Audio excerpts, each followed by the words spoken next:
Hello guys and welcome back to Repair and Resell. In today's video we're taking a look at this PS4 controller right here. It's basically the one which was having a broken battery connector, and today's we're gonna see how we can fix this. Basically what I already did is that I took the broken battery connector and I soldered two jumper wire to each of the pin. You only need to do the two here because it's the one that are doing that transport the battery electricity to the correct emplacement on the motherboard, because there is just two pin right there, so you only need two wire. And today we're going to see how to install this in the motherboard, on the motherboard where the problem is. So as usual, I'm going to put links on how to open your controller or how to test it in the description below, and let's jump straight into the repair. Now that you get the motherboard out of the controller, what you need to do is that you need to notice that the battery connector goes right here, and you need to follow the traces to know where they get, and you need to find a bigger component where you can solder the wire back. Otherwise, if you don't find some, you will need to scratch the paint of on the motherboard, and you will basically need to solder the wire on it. What I like to do is I'm looking for the biggest one. So the red wire of the battery goes through this trace right here, and if you follow it, it goes to this chip. But the biggest component that it's going to is actually this resistance right here, so we can solder the wire to it right there.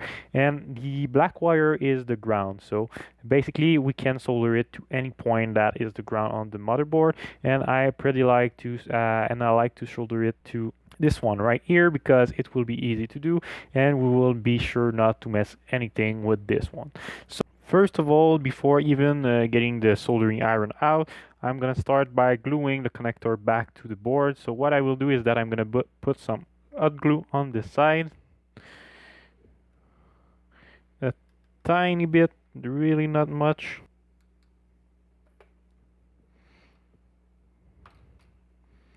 And I'm gonna put it on the board.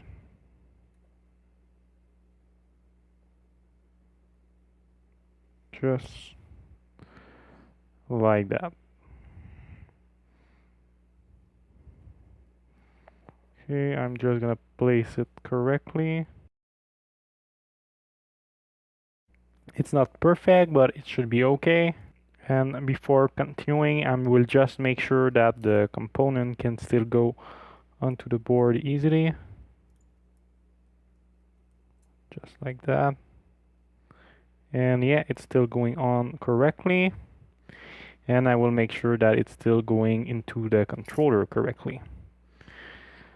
So this all seems to be a bit in the way, but I think it's gonna be okay. So it will still fit in the board correctly. So now what I'm gonna do is that I'm already gonna place the pink wire, which is just where it should go, and I'm gonna put a tiny bit of glue, just so we can just so the wire hold in place. And I'm actually gonna take a toothpick just to make sure to spread the glue correctly if needed. Well, I'm gonna try to put a bit of it, not really much. This should be plenty, and I'm just gonna spread it a little bit just to make sure that it's not too concentrate in the same area. Just like that, so it will not move anymore. And we're gonna take the white cable, we're gonna paste it underneath actually.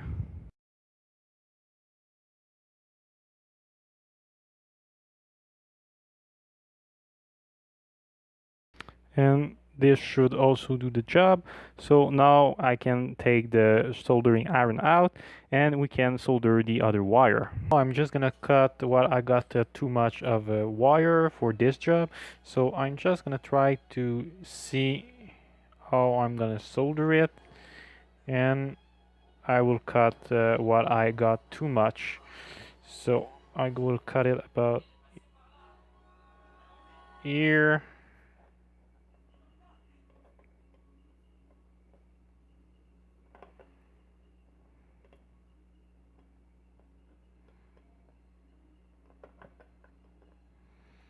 Just like that. And for the pink one,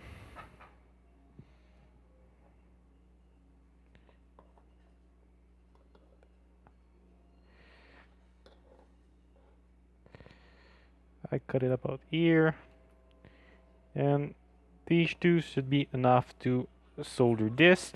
What I like to do, usually I don't take the time to unwire all these things, so I'm just burning a bit the one side of the wire to burn the protection on it, just like that. And now I will solder it to the component. I got some hot glue on my tweezer, so I'm just gonna approach it. There is already some solder on my soldering iron, so this won't be a problem for me. And I'm just gonna put it on it.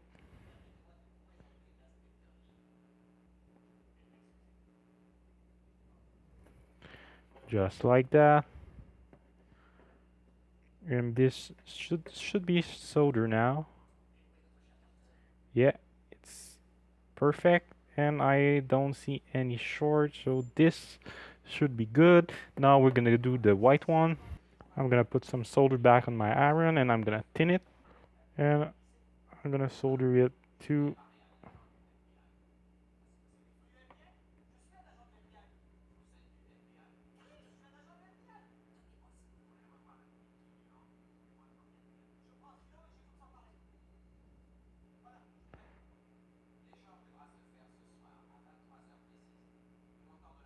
and here we go. So now this should be all soldered correctly.